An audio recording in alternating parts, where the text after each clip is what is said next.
O te toi whatala whantul tātou tunu ule whai ungo nei vai aso se whao pōponga, o tātou tala mai sā mole tu tua siu whongole la mua, o se mai el whafonga.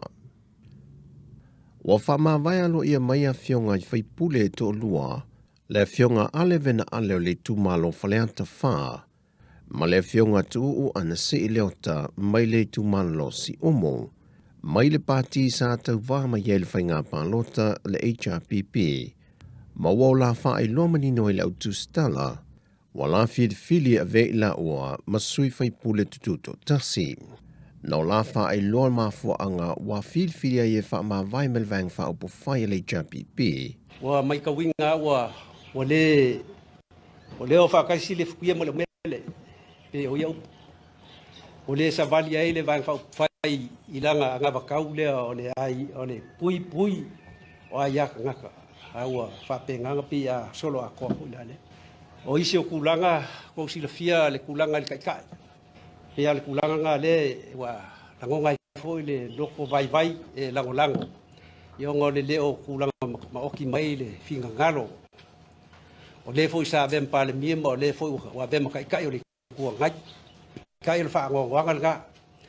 Wa mai kawinga kwa le wa alu le kausang mumua le la umakulonga lua. Ia. O pele nga i luma le vang whai nga le whanga solo aisi vahenga i le kusai mo le whamoe. Mai se le nga i luma le manguia le hu. Sau no foi le fionga ale. HRPP is going down. E le aise luma nai o le HRPP. Ko le EPA is now the damaging factor within the HRPP party. And there's no future in the HRPP party with ko le EPA still in the helm. Ngā loa lofa i nā iuso a whaipulele. O la wa ia la ai wha whaipule filfilia lo tu malo. E le seu inga kamo whakoi. I le waka ai a temine. E le o iai whai se manatua e tasi tu le epa. I seisi o lwae ngā mātou. E ono a vea mta i ta. Ale a kangia. Na tua tu fo e lau tu stala se fesele tu sao ia i la ua. Pe wha mate whatu ma wina la filinga e fua i mafua anga wala wha ai loa. Pe ana wha peto e tūla i maile vanga wha upu whai le JPP le foe. Well, you know, if HRPP would have been in power, we would still be with HRPP. Ma whaukoinga malo, ma whanga solo petu langal malo. I'm sorry to say, but that's my very Salo whapea lai malo, mai whinga malo. Kongu la, lai le lili whanga solongo me umai. Kongu, ungua malo mai palo, kolo ingal kai lea. Mau kile ke engal kai wala, le lili langa whafoenga mo el whinga malo. Malo whinga palo. Ia. Koe kusi ao yel bang whafoe kai ia. O longa winga la, ele o lai kulanga ngai pe mafua mai la mengi. Ongo le kai o whaia inga ele vang whai. No la whai lo manino fo i lau tu stala. E ye nisi o sui whai puli o lo i tutonu o le vang wha upo whai le JPP.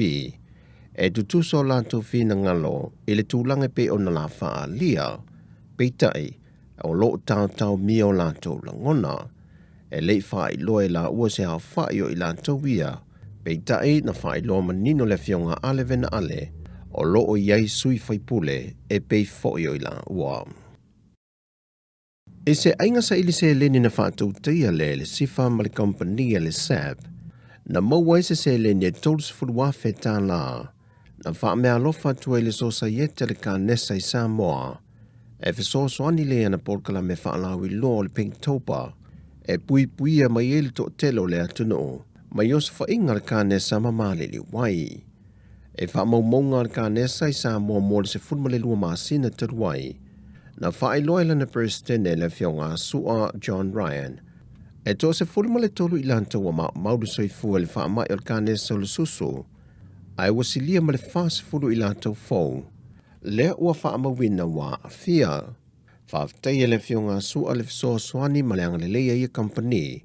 E ala le se leni tele le ua fo ina. O le au na ia ele telo ana pol kalame whaalawi loi le atunu, e la vea ina i se soifua. E le saunanga au tua le fionga le presidente fau le whaamsinonga o whanua maswafa, le fionga le sa tele rapi va ai, na ia matua au tala ia tunga lunga wa sila o ia e, o i te tono le teu ngol tula fono whaamsino o whanua maswafa, e le tausanga lua fe lua se fulu. O se whaupunga whaingofia i le ngana Peritania, o ia tula fono te were ill conceived and badly drafted. Sau no foi le sa tele, sa le iei se whaataua na avel whaamsino o whanua maswafa, e le tele o tausanga wa mawhae. O le awhi iwa se lau au tasi na pasi ai le tula fono o whanua maswafa. Ai tuana i le tolu sfurma le iwa tausanga whatu ato e tango fia le whaamsinonga. O whanua maswafa, ina ua pasia le tula fono o whaamsinonga o whanua maswafa lua awhi lua sfuru. Whaatasi ai mal te ungo le whaawai lua awhi lua sfuru.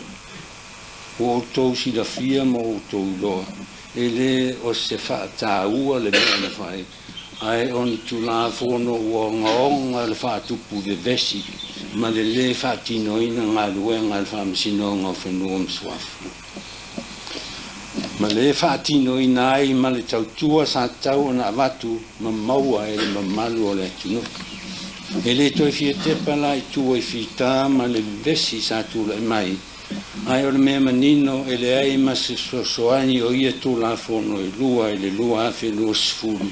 I le wha le lei o ngā luenga a le whaamsinonga o whanua mswafu. Na pau fo i le eo tu la fono uau loa. Na saini umai whaamasino i se tusi e whaari e tuai lo la tau le fia ma le te e le afianga o tu la fono. Ma le tuto o tasi o le whaamsinonga. Le fioga le perstene o le whaamsinonga o whanua maswafa, le sa tele rape wha ai. O tātou tala ia, mōne whaai ungo neva yaso, manuia tele o le tātou tino o, whasai fuia.